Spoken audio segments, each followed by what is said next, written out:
Սպանություններ, գողություններ։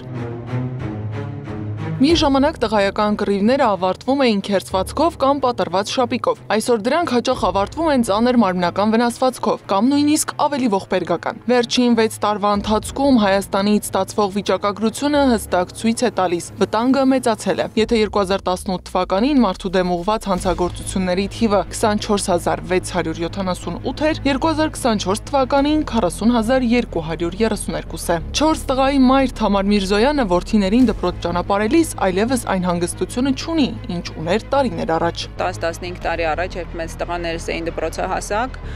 ես շատ ավելի հանգիստ էի զգում, երբ թեկուզ մեծ հեռավորություն հաղթահարելիս իրենք մենակ էին լինում, որովհետև ընդհանուր ապահով էր երկրում վիճակը, իսկ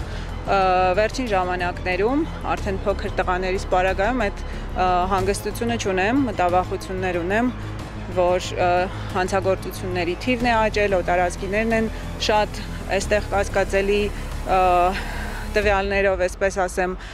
վստահ չեմ ազգային անվտանգության համակարգի վրա։ Այսօր նույնիսկ ամենաչնչին պատճառը կարող է վերածվել սպանության, ազդանշան, մի հայացք կամ կտրուկ խոսք։ Ինչու է դա հնարավոր։ Հոգեբան Դիանա Սարգսյանի խոսքով պատճառը պետություն, հասարակություն եւ ոստիկանություն հասարակություն կապի խզումն է։ Քաղաքացին ոստիկանին այլևս չի ընկալում որպես պաշտպան եւ անվտանգության երաշխավոր։ Օրինակ, եթե այգում դրամապանակն անհետանա, քաղաքացին կդիմի հարևանին, ընկերոջը, բարեկամին եւ վերջում միայն կհիշի ոստիկանության մասին։ Առաջին օղակը բացասական դա ոչ հարգանքն է ոստիկանի հանդեպ, հարգալից չեն, իրանք չեն նայում, որ դա քայլող օրենքն է, այլ նայում են դե այս մեր տղերքն են, հա, սենց ինչ-որ ճակերտների մեջ։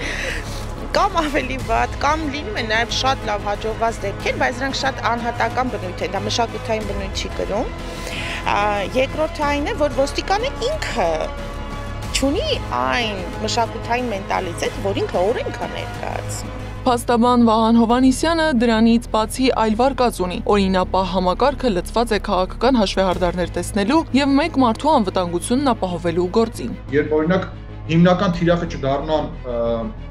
քաղաքական հանցագործությունները, ճակերտավոր քաղաքական հանցագործությունները, այլ դառնան հենց նմանատիպ հանցագործություններ, ապա մենք ըստ էության նվազում կունենանք։ Փաստաբանների գնահատմամբ իրավապահ համակարգը ընտրովի արդարադատություն է իրականացնում։ Արա Զոհրաբյանի խոսքով հանցագործությունների աճի հիմնական պատճառներից մեկը հենց իրավապահների ռեսուրսների սխալ գործածումն է։ Իրավապահ մարմինների մարդկային մեծ ռեսուրսն այսօր ուղղված է վարչապետի եւ այլ պաշտոնատար անձանց անվտանգության ապահովմանը, նաեւ ընդդիմադիր կեցված ունեցողների նկատմամբ վերահսկողությանը։ Այս միջոցառումներին ներգրավված իրավապահները բնականաբար չեն հասցնելու իրենց նախականխիչ գործառույթը պատշաճ իրականացնել։ Փաստաբանները պնդում են, ուժերն ու ուշադրությունը պետք է ուղղվեն իրական հանցագործներին, պետք է իրականացվի հասարակության հետ համակարգված աշխատանք, կալանավորեն նրանց, ովքեր իրական վտանգ են ներկայացնում մարդկանց կյանքի համար։ Իսկ դրա փոխարեն իրավապահներն օրինակ զբաղված են Բագրատ եւ Միքայել արքեպիսկոպոսներին ահաբեկություն ծրագրելու մեղադրանքներով։